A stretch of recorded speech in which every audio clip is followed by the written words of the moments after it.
ये मैं खुद अखां नाल देखिया, तुसी काफ़ी लोगों ने देखा होना कि जनाब तुसी एक कौवे नूं मारोगे ना, तुसी एयर गन नाल शिकार करते जे कौवे नूं लग जांदा, कौवा गिर जांदा है। वो सिर्फ एक तो दो बारी ना पता नहीं की अपनी जुबान विच चीकदा है, की कहंदा हैगा, उत्ते दर्जनां दे हिसाब नाल कां इकट्ठे हो जांदे। उम्मीद करता हूँ आप सब खैरियत से होंगे। काफ़ी दिनों बाद आप सबसे मुलाकात हो रही है, तो कुछ मसरूफियत थी, इस वजह से आज एक साथ ही इंशाल्लाह वीडियो बनाऊंगा। सबसे पहला टॉपिक जी, यकीन करके जानो जदों भी मैं कि जनाब तुसी कोई बंदा भी जेड़ा भी मोबाइल यूज़ करदा पे, नैट यूज़ कर रहा है, तो जदों भी आपां मोबाइल चलाई दा ना, यकीन करो सब नालों पहले टिकटॉक ऑन करो, ऐड फलानी वैबसाइट ज्वाइन करोगे इन्ने पैसे, फलानी ज्वाइन करो इन्ने पैसे, डबल शाह आ गया इन्ने पैसे मिलणगे, फलान ढींग है ये वो। उत्थे बंदे नूं ट्रक की बत्ती पिछे ला के आप निकल जाता है, तो बंदा जोड़ा कोई तुहाडे मेरे वर्गा वो ऐड वेखेगा, छेती नाल गूगल खोलेगा, गूगल खोल के उत्ते पहुँच जाएगा। उन्होंने बेचारे नूं हुण अग्गों समझ नहीं आनी, वो जाके उत्ते कमेंट करता होंदा है। वो फिर बेचारा वापस जाएगा उनकी वीडियो ते, उन्होंने जाके कमेंट करेगा कि भाई अब इसको यहाँ से कैसे करना है, हमें समझ नहीं आ रही। वो बंदा तो निकल गया, तो उन्होंने कमेंट का रिप्लाई नहीं मिलेगा।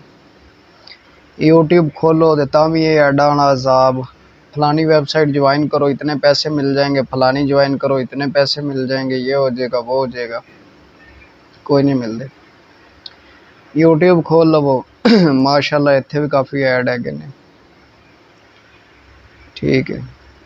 कुछ बंदे तो एंड ही कर देंगे ने, एक दिन में $100 कमाए, $400 कमाए। मैंने एक दिन में खुद $1100 कमा लिया। बंदे अखीर कर दी वीडियो बनाने वाले भी, वो बेचारे को मासूम लोग जेड़े है ने जनाब, तुहाडे वर्गे तुहानू कह रहे मासूम लोग जेड़े वीडियो वेखदे पे जांदे ने, जाके वेंदे ने, रुपया एक नहीं लभदा जे साहब जी। वैबसाइट दे विचों $1100 एक दिन च बंदा कमा रहा है। 1100 तो बड़ी लम्मी गेम है, $300 कमा रहा है। तो यार वो वीडियो बना के एवें आधा अद्धा घंटा पौना घंटा क्यों वेस्ट करता पे। हुण तुसीं सोचो कि 3 मिनट की वो वीडियो बनाता पे, अद्धा पौना घंटा किवें लगदा है। सर सब नालों पहले वीडियो बनानी, वीडियो दे विच बाज़ औकात कोई मिसटेक हो जाती है, लफज अगे पिछे हो जाता है, कुछ लफज गलत बोल सकता बंदा, फिर वो एडिटिंग दे विच उहनूं तरीके नाल मैनेज करना, सैट करना, एडिटिंग दे विच उहनां लफजां नूं टाइम लगता है, ठीक है। इस तो बाद जनाब कुछ दिन पहले मेरी एक वीडियो, छोटी जी एक वीडियो मैं पोस्ट की सी, खैर वेखी होएगी, जिन्हें नहीं वेखी हरीम शाह के हवाले नाल वीडियो मेरी पई होई है, थंबनेल भी लग्या होएगा, तुहानूं मेरी वीडियो लिस्ट च मिल जाएगी, जाके वेख लिया जी। कि उन्हें राणा सनाउल्लाह नूं कहा कि मैं जनाब तेरियां वीडियो जड़ियां ने मेरे कोले मैं लीक कर देंगी, ये हो जाएगा वो हो जाएगा। एक दो दिन पहले की एक खबर है, मैं बड़ी वेख रहा नैट ते कि जनाब संदल खटक जिंदा कोई केस चल रहा काफ़ी टाइम का, कोई 6 महीने मेरा ख्याल पुराना केस है कोई हरीम शाह का, तो उदों कोई रद्द अमल नहीं होया, एक दो दिन पहले वो फड़ी गई।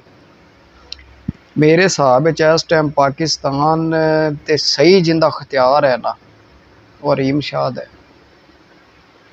ठीक है। अगर तुसी आदा कोई काम करवाना है, तुसी हरीम शाह दी ना सिफारिश करवा दो, तुहाडा काम हो जाएगा। कोई मसला मसैल है हरीम शाह की सिफारिश करवा दो, ठीक है। क्योंकि इन्हें तो यकीन करो एंड ही कर दिता, कोई मौलवी, कोई सियासतदान, कोई MP MN कोई लीडर, कोई डॉक्टर शाक्टर, कोई शह नहीं इन्हें छड्डी। एंड ते राणा साहब नूं फिर खुद इहदे ते कार्रवाई करनी पई। वो कार्रवाई राणा साहब ने की हरीम शाह दे करन दी बजाय उन्हें संदल खटक चुक ली, ठीक है। बहुत अच्छा होया, अच्छी गल है, हरीम शाह का कानून आए पाकिस्तान च, बहुत अच्छा रहेगा। बाकी खैर मैं किसी पार्टी का कोई सपोर्टर नहीं है, मैं किसी पार्टी को कोई सपोर्ट नहीं करता कि मैं तुहानूं दसा जी मैं फलानी पार्टी को सपोर्ट करना, तो तुसी भी करो, हर बंदे की अपनी राय हैगी है, तुसी अपनी पार्टी को सपोर्ट करो, ठीक है, मैं तुहानू दसा जी मैं फलानी पार्टी नूं सपोर्ट करना, तुसीं कहो लो जी अजवाद भाई जिहड़ा हैगा ये तो फलानी पार्टी नूं सपोर्ट करदा, अपने मुखालफ है तो असीं तां इस नूं करने, ते लिहाजा भाई इत्थे मैं कोई पार्टियां दी सपोर्ट करन लई नहीं बैठा होया।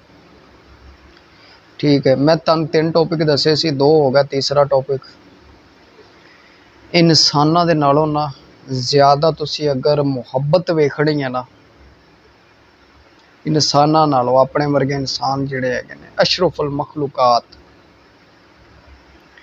अपने नालों ज़्यादा जिहड़े हमदर्दी करते ने ते मुहब्बत करते ने कौवे ने। ये मैं खुद अक्खां नाल देखिया, तुसीं भी काफ़ी लोगों ने देखिया होना कि जनाब तुसीं एक कौवे नूं मारोगे ना, तुसीं एयर गन नाल शिकार करते जे कौवे नूं लग जांदा, कौवा गिर जांदा है, वो सिर्फ 1 तो 2 बारी ना पता नहीं की अपनी जुबान विच चीकदा है, की कहंदा हैगा, उत्ते दर्जनां दे हिसाब नाल ਕਾਂ इकट्ठे हो जांदे और उन्नी देर नहीं जाणगे जिन्नी देर तक या तो कौवा मर जांदा, तुसीं सट्टदे नहीं जे, या जिन्नी देर उहनूं आज़ाद नहीं करदे।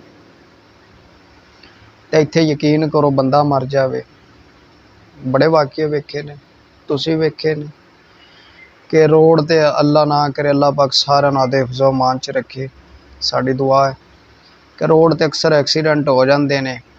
सब नालों पहले तो मोबाइल कड्ढना, वीडियो बनानी शुरू कर देनी ते टिकटॉक ते गई चल। भाई ये गलत गल है ना, उन्होंने उन्होंने चुक के पानी नहीं पवाना। ठीक है, बाज़ औक़ात बहुत ही ज़्यादा भयानक हादसा हो जाता है, लोग कुछ भी नहीं करते।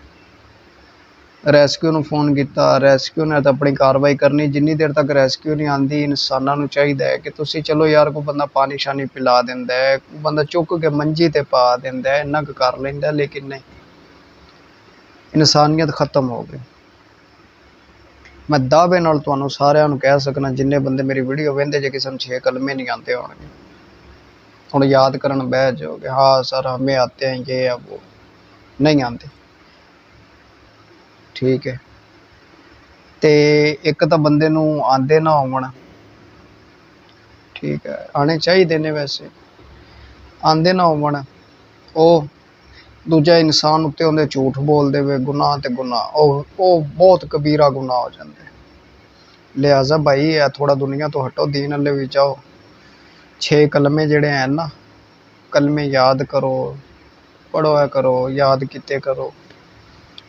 ठीक है, बाकी मैसेज तुहाडे तक लैके आया, काफ़ी दिन वीडियो नहीं बना सकिया, उहदी वजह तो माजरत चाहना। अल्लाह पाक तुहानूं सारिआं नूं अपने हिफ्ज़ो अमान च रखे।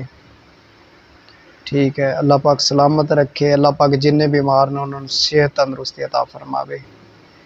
इंशाअल्लाह मिलांगे एक बहुत अच्छे टॉपिक ते, तुहाडे नाल इजाज़त चाहांगा। अल्लाह हाफिज़।